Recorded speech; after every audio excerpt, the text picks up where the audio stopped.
plus jeune âge, j'ai été bercée dans une culture entrepreneuriale et ça a profondément marqué mon parcours. Donc, tu l'as dit, je suis partie à New York. Moi, je n'avais pas du tout en tête à l'origine de rejoindre le groupe. Moi, quand j'étais enfant, d'ailleurs avec mon frère, on a eu la chance que mon père nous emmène sur des chantiers pour nous montrer finalement tous les bâtiments qu'il réalisait. Donc, on a été familiarisés très rapidement avec, avec le secteur de l'immobilier. Mon grand-père, à l'époque, avait une entreprise de bâtiment. Donc, on a vraiment cette culture entrepreneuriale dans la famille. Moi, j'ai fait des études, comme tu l'as dit, assez générales parce que je n'avais pas vraiment d'idée de ce que je voulais faire. En tout cas, je sais que je voulais faire des études. J'ai eu aussi cette culture d'apprendre, surtout de ma mère qui me disait qu'il fallait vraiment savoir se débrouiller seul, être indépendant. Un petit topo sur ce qu'est le groupe Duval, ça représente 765 structures juridiques. Donc, quand on fusionne deux groupes avec autant de sociétés, au niveau juridique, au niveau financier, au niveau fiscal, au niveau RH, il y a du boulot. J'ai investi donc dans des sujets à impact, par exemple l'agriculture responsable et locale.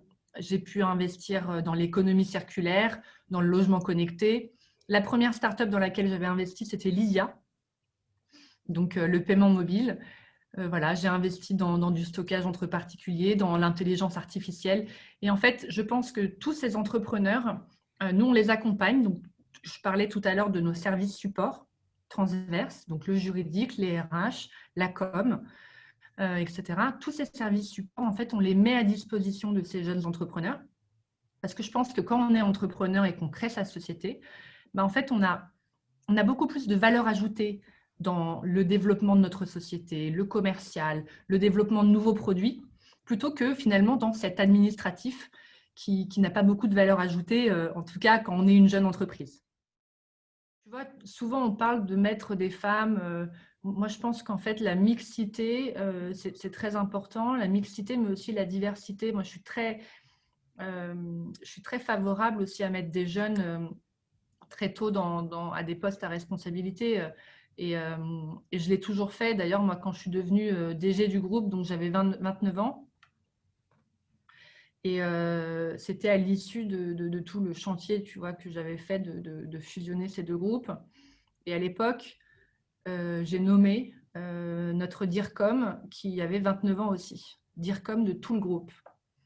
Et en fait, moi, j'ai la chance d'avoir finalement mon président, qui est mon père, qui me suit dans ces choix-là. Après, c'est une belle fierté aussi. J'ai récemment fait monter au CODIR de mon groupe une jeune qui nous accompagne et qui a mon âge aussi, qui a 33 ans, dans le CODIR, qui s'appelle Claudia. Et ça, c'est aussi une belle fierté, tu vois. Donc, ça veut dire que dans mon CODIR, déjà, on est 3 à avoir 33 ans, plus mon frère qui en a, alors, qui en a 28. Donc, tu vois, c'est important pour moi, les jeunes, mais que ce soit des jeunes femmes ou des jeunes hommes finalement. Nous, par exemple, on est signataire de la charte Sista, qui en fait est une charte qui essaye de demander à tous les investisseurs institutionnels de financer aussi des entreprises qui sont créées par des femmes. Et ça, c'est très important parce qu'aujourd'hui, dans le monde des startups, il y a seulement 2% des entreprises qui sont créées par des femmes qui arrivent à trouver des financements. Et ça, c'est un gros sujet. Et en fait, on le voit bien, ces institutionnels et ces entreprises de private equity, en fait, ils ne vont jamais demander la même question à un entrepreneur qu'à une entrepreneuse. Et ça, c'est un vrai problème parce que du coup, ces femmes entrepreneurs ont du mal à trouver des financements. Moi, pour te dire, tu vois, avant même d'avoir signé la charte Sista, 40% des entreprises que j'accompagne, donc dans les startups que j'accompagne, sont créées par des femmes. Donc, tu vois, moi, je n'avais même pas, en fait, en tête qu'il pouvait y avoir une différence entre les deux. Mais comme quoi, tu vois, moi, j'ai 40% de femmes, alors que les autres, c'est 2%.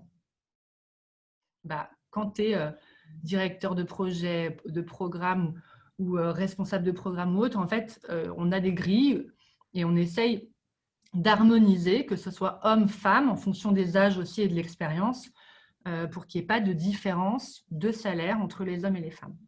Ça, c'est important.